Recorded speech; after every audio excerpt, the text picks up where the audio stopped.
Hi everyone, my name is Karen. This is my channel Rather Be Reading, and today I'm bringing to you my Around the Year in 52 Books wrap up.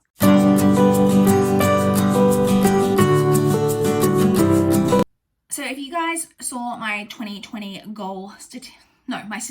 statistics and goal review, you guys will know that a goal that I set myself each year is to complete the Around the Year in 52 Books reading challenge. This is a reading challenge that is based on Goodreads. I'll leave a link to the Goodreads group down below in case you're interested in participating for 2021.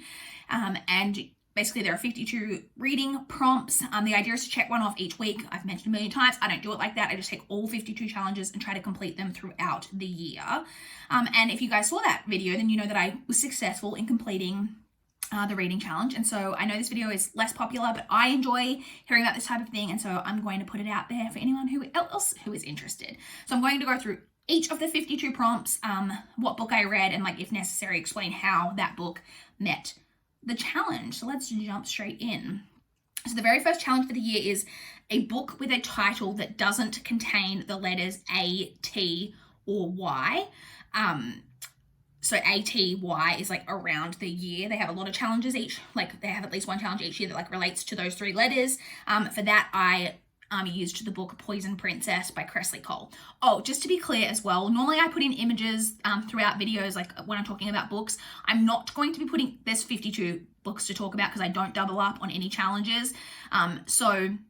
Unless the challenge relates specifically to something related to the cover, I'm not going to be putting in the image. The image will be there if you need to see it. Otherwise, it's way too much work. Be perfectly honest. So challenge 2 is to read a book by an author whose last name is only one syllable. For that, I read A Million Worlds with You by Claudia Gray. The third challenge is to read a book that you were prompted to read because of something that you read in 2019. And so for that, I read Carry On by Rainbow Rowell because I had read Fangirl in 2019, and Fangirl has some fan fiction elements to it, and Carry On is the book about the fan fiction, and so I read that. The fourth challenge is to read a book that is set in a place or time that you wouldn't want to live. And for that, I noted down Middlemarch by George Eliot. This book is set or takes place in Victorian England. As much as I like the idea of Victorian England, working plumbing is a necessity for my life, and so I have no desire to live in Victorian England. The fifth challenge is to read the first book in a series that you haven't started. For that, I marked down Switched by Amanda Hocking. Switched was the first book in a series and was actually the very first book that I read in 2020. Challenge 6 was to read a book with a mode of transportation on the cover. For that, I read Unspeakable Things by Jess Lowry. That one had a bicycle on the cover. I will also say, sorry if I'm looking down a lot in this video, I'm referring to my spreadsheet. I keep a spreadsheet of all of my challenges throughout the year, and so that is what I'm looking at. Challenge 7 was to read a book set in the Southern Hemisphere. For that, I read The Sparkle Pages by Meg Bignell because that was set in Australia, which is in the Southern Hemisphere, as an Australian. But not only was it set in Australia, it is set in Tasmania, which is the little island down the southern end of Australia, and Tasmania is actually where I was born. So I thought that one worked perfectly for that challenge. The eighth prompt, I should be saying prompt, not challenge. The eighth prompt is to read a book with a 2-word title where the first word is the. For that, I read The Messenger by Marcus Zusak. Prompt 9 is to read a book that you can read in a day. For that, I read Paperboy by Vince Volta. I believe I listened to that on audio, and I listened to that entire thing in a day. Prompt 10 is to read a book that is between 400 and 600 pages. For that, I read North and South by Elizabeth Gaskell, which was 531 pages. The 11th prompt is to read a book originally published in a year that is a prime number. For that, I read Hunted by Megan Spooner, which was published in 2017. 2017 is a prime number. Prompt 12 is to read a book that is a collaboration between 2 or more people. For that, I read Gemina by Amy Kaufman and Jay Kristoff, which obviously there's 2 authors. Prompt 13 is to read a book that completes a prompt from a previous Around the Year challenge from a previous year. So I went through a bunch of the different prompts, and I always, it's one of kind of picking your own prompt, I always try to pick a prompt that's quite challenging. And so the prompt I picked was to read a book with a title beginning with the first letter of your name. So my name starts with a K.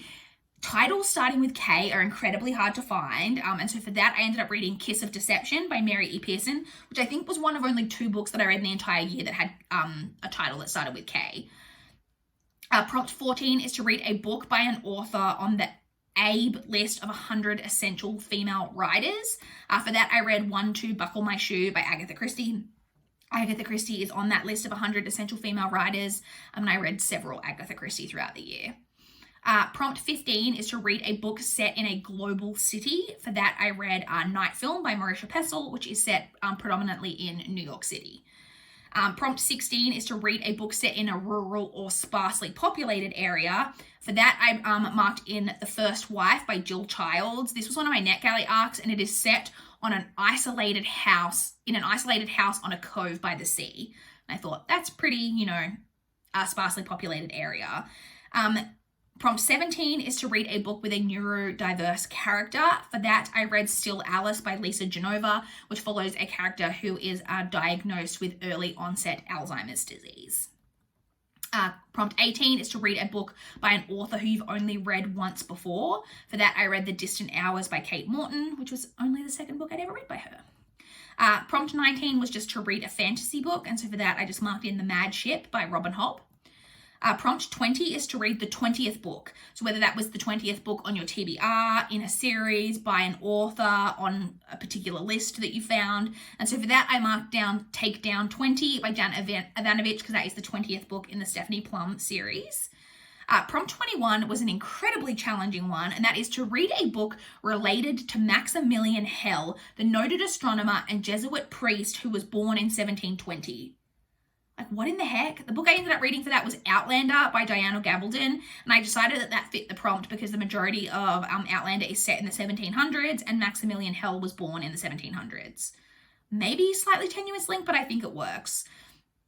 Prompt 22 was to read a book with a major theme of survival. For that, I marked in Last Girls by Dimitra Brodsky. There's different survival elements of that story, but in particular, it follows 3 sisters who in kind of like a survivalist cult, that they're all like doomsday prepper survivalists.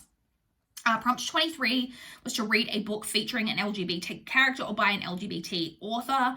For that, I read Aristotle and Dante Discover the Secrets of the Universe by Benjamin Alire Sayans, which does feature a male-male romance. Prompt 24 was to read a book with an emotion in the title. For that, I read All the Rage by Courtney Summers, because rage is an emotion. Prompt 25 was to read a book that related to the arts. For that, I read Tiny Pretty Things by Sona Charapotra and Doniel Clayton, with ballet being one of the arts. Prompt 26 was to read a book from the 2019 Goodreads Choice Awards. It can either be a winner or a nominee, and so for that, I read Ask Again Yes by Mary Beth Keane, which was a nominee in the fiction category in 2019. Hold on one second, I'm getting a low power warning. There we go. Prompt 27 was to read a history or historical fiction. For that, I marked in Lost Roses by Martha Hall Kelly, which is a World War I historical fiction. Prompt 28 was to read a book by an Australian, Canadian, or New Zealand author. For that, I read Enticed by Jessica Shervington. Jessica Shervington is an Australian author.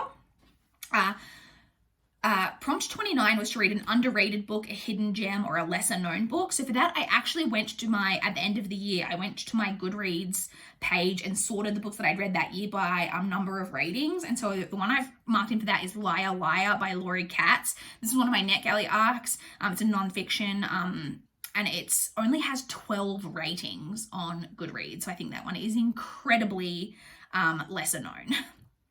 Prompt 30 is to read a book from the New York Times 100 Notable Books list from any year. So the book I marked in for that was Everything I Never Told You by Celeste Ng, which was on the 2014 list. Prompt 31 was to read a book inspired by a leading news story. For that, I read Know My Name by Chanel Miller, which is related to is by the victim of Brock Turner, Chanel Miller, who was raped by Brock Turner, and Brock Turner's rape trial was a huge news story at the time. Prompt 32 was to read a book relating to the 2020 Olympic Summer Games in Japan. For that, I read Cracked Up to Be by Courtney Summers. I decided to use summer because it's the Summer Games for that. I originally had a book by a Japanese author marked in for that, but I ended up DNFing it, and I don't count DNFs as for the challenge, so I ended up going with Cracked Up to Be by Courtney Summers. Prompt 33 is to read a book about a non-traditional family. For that, I marked in The Witches by Roald Dahl. In The Witches, the little boy's parents have both died, and he is being raised by alone by his grandmother. Question 34 is to read a book from a genre or subgenre that starts with a letter that is in your name. So I have a double letter in my name, so it seemed like the perfect letter to use. So my name has a double R, and so a genre that starts with R is romance. And so I read Dangerous Desires by Dawn Altieri. Prompt 35 was to read a book with a geometric pattern or element on the cover. For that, I read The Beauty That Remains by Ashley Woodfolk. Prompt 36 was to read a book from your TBR or wish list that you don't recognize or you can't recall putting there or that is put there on a whim. For that, I went with Bright Before Sunrise by Tiffany Schmidt. This was one of the books that I read because it was one of the oldest books that I had marked as to read on Goodreads, and I had no recollection of this book whatsoever. Prompt 37 and 38 are linked. So they are to read two books that are related to each other as a pair of binary opposites. And so the way I decided to do it was a book set in the past and a book set in the future. And so for the book set in the past, I read Lady Helen and the Dark Day's Deceit by Alison Goodman, which is set in between 1812 to 1813. And the book that I read that was set in the future was Illuminae by Jay Kristoff and Amy Kaufman. Prompt 39 is to read a book by an author whose real name you're not quite sure how to pronounce. For that, I read You Were Made For Me by Jenna Guillaume. I now know that it's pronounced Guillaume, but I for a long time was pronouncing that incredibly incorrectly. Prompt 40 was to read a book with a place name in the title. For that, I read Murder in Mississippi by John Safran. Obviously, Mississippi is a place. Prompt 41 was to read a mystery. For that, I read Murder at the Brightwell by Ashley Weaver. Prompt 42 was to read a book that was nominated for one of the 10 most coveted literary prizes in the world. And for that, I ended up reading The Ocean at the End of the Lane by Neil Gaiman, which was the Specsavers National Book Award for Book of the Year for 2013. I had no idea that was one of the 10 most coveted literary prizes because I've never even heard of it, but it was on the list that they provide, because another great thing about the challenge is that they provide a thread on Goodreads for each of the challenges with links to anything that you need, to any resources that you need, and then suggestions. People comment books that they're reading, so to really help you out if you're struggling to find a book for a prompt. Prompt 43 was to read a book related to one of the four horsemen of the apocalypse. For that, I marked in Lilac Girls by Martha Hall Kelly. This is a World War II historical fiction. War is one of the four horsemen of the apocalypse. Prompt 44 was to read a book related to witches. I read The Graces by Law Eve. Prompt 45 was to read a book by the same author who wrote one of your best reads in 2019 or 2018. For that, I read Only Ever Yours by Louise O'Neill. Asking for It by Louise O'Neill was my favorite book of 2019. Prompt 46 was to read a book about an event or era in history taken from the Billy Joel song We Didn't Start the Fire. For that, I read Peyton Place by Grace Metalius. Peyton Place is mentioned specifically in We Didn't Start the Fire by Billy Joel. Question 47 is to read a classic book you've always meant to read. For that, I read The Count of Monte Cristo by Alexander Dumas. That I had been wanting to read for a really, really long time, and I'm excited that I finally read that in 2020. Prompt 48 was to read a book published in 2020. For that, I read Chosen by Kirsten White. Prompt 49 was to read a book that fits a prompt from the list of suggestions that didn't win. So each year, the way that they decide the prompts for the upcoming year is at some point throughout the year, they'll start doing polls on different prompts and things. And so then you get a list of prompts that didn't win polls, that didn't end up being chosen. And so the prompt that I picked that didn't win was to read a book by an author born in a Latin American country. For that, I read Love in the Time of Cholera by Gabriel Garcia Marquez. Gabriel Garcia Marquez was born in Colombia. Prompt 50 was to read a book with a silhouette on the cover. And for that, I read Sad Cypress by Agatha Christie. Prompt 51 was to read a book with ing, with an ing word in the title. So for that, I read The Leaving Party. I don't know why I didn't emphasize party. The Leaving Party by Leslie Sanderson. And then the final prompt 52, was to read a book related to time. And for that, I read The Girl with a Clock for a Heart by Peter Swanson, because I decided that the fact that it had clock in the title, clock obviously specifically relates to time. So that's it. That is all of the 52 prompts and how I completed them. I would love to know if you guys participated in this challenge or if you guys participated in any other reading challenges throughout 2020, how you did on them, if there's any challenges that you're participating in 2021 that you're really excited for. I really like this challenge because it has a lot of really great, it has a great combination, I think, between challenges that are a little bit easier to check off and then some that are a little bit more challenging. Like I said, there is a lot of resources to help you find books that fit the different challenges. So I highly recommend participating in 2021 if it's something that you're interested in. Like I said, there will be a link to the Goodreads page down below. But that's it. Please like this video if you liked it. Please subscribe if you want to see more from my channel. That is all I have for this video today. Bye, guys.